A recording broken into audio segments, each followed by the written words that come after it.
अगर आप भी चाहते हैं कि सूरज सूर्या ऑफिशियल का ऑडियो वीडियो सबसे पहले आप तक पहुंचे, तो चैनल को सब्सक्राइब करें और साथ में बेल आइकन। अजी सुनिए जी। क्या हुआ? देखिए, बाहर समय बहुत खराब चल रहा है, आपका बाहर जाना जरूरी है क्या? अरे पगली, हम बाहर जाएंगे नहीं, कमाएंगे नहीं तो गाड़ी और घर का किस्ती कैसे जमा होगा?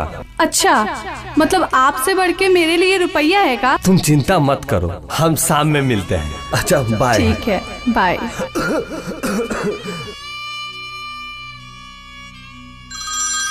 पापा। हाँ जी बोलिए। हेलो। क्या हुआ जी? हम हॉस्पिटल में हैं। हॉस्पिटल? हम कोरोना पॉजिटिव हो गए हैं और माँ को ये सब मत बताना। हेलो, क्या बोल रहे हैं? हेलो हेलो, अपना और माँ, बच्चों का ख्याल रखना। हेलो हेलो हेलो, माँ ये हॉस्पिटल में है माँ, जल्दी चलिए।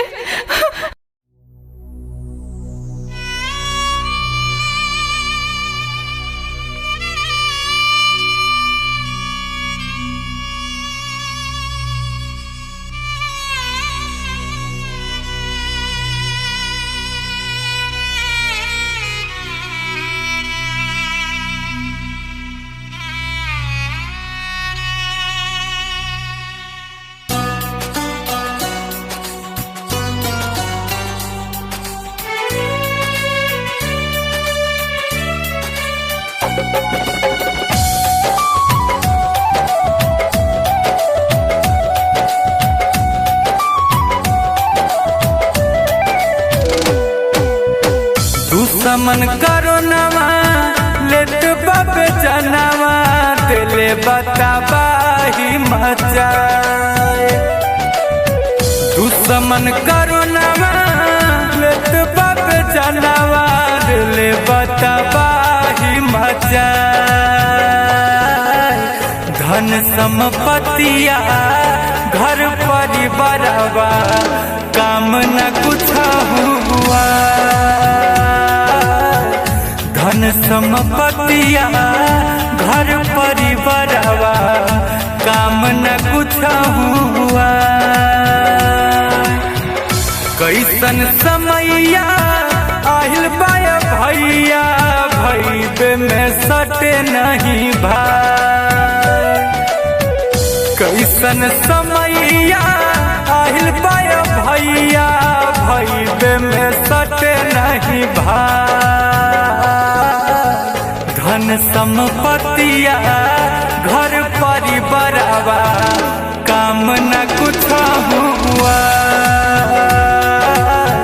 धन संपत्तिया घर परिवारवा काम न कुछ हुआ।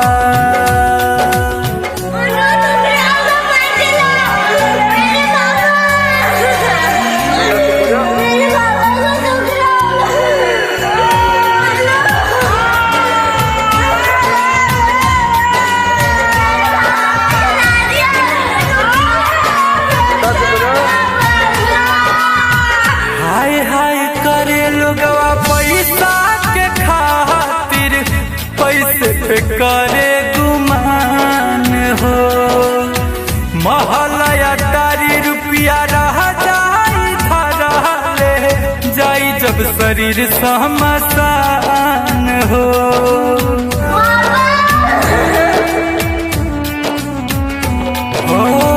हाय हाय करे लगवा पैसा के खातिर, पैसे पे करे गुमान हो।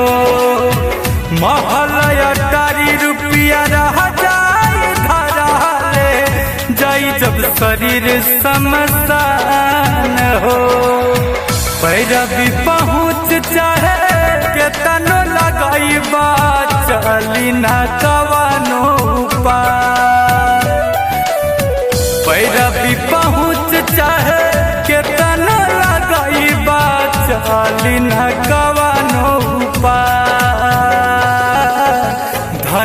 संपत्तिया घर परिवारवा काम न कुछ हुआ।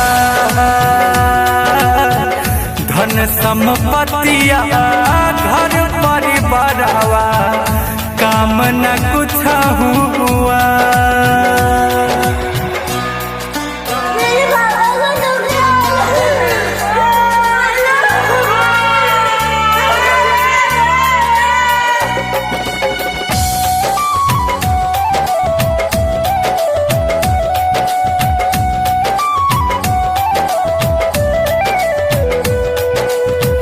बीबी बच्चा दुरही से रोवे छुए नहीं मृत शरीरिया।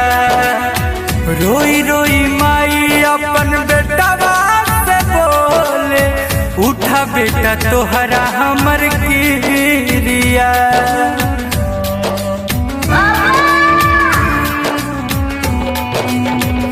बीबी बच्चा दुरही छुए नहीं मृत शरीरिया। रोई रोई माई अपन बेटवा से बोले उठा बेटा तोहरा हमर गिरिया। अमन लबेला गुंजन मारू सबका के समझा।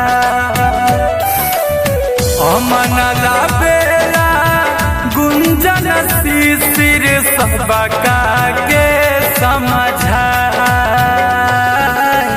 धन संपत्तिया घर परिवारवा काम न कुछ हुआ। धन संपत्तिया घर परिवारवा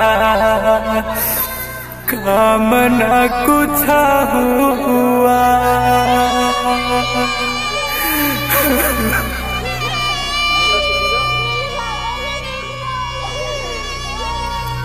भैया हम गुंजन सिंह, अभी मैं शमशान घाट पे हूँ। यह गाना मैं एक सच्ची घटना पे बनाया हूँ। ये भयावह दृश्य देखकर मेरा अंतरात्मा रो रहा है।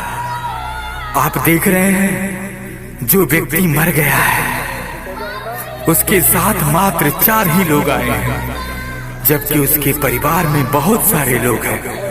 इसलिए हम आप सबों से हाथ जोड़कर विनती कर रहा हूँ, कृपया घर से बाहर ना निकले। अपने और अपने परिवार का ख्याल रखें। कोरोना बीमारी सच में बहुत ही घातक रूप ले चुका है।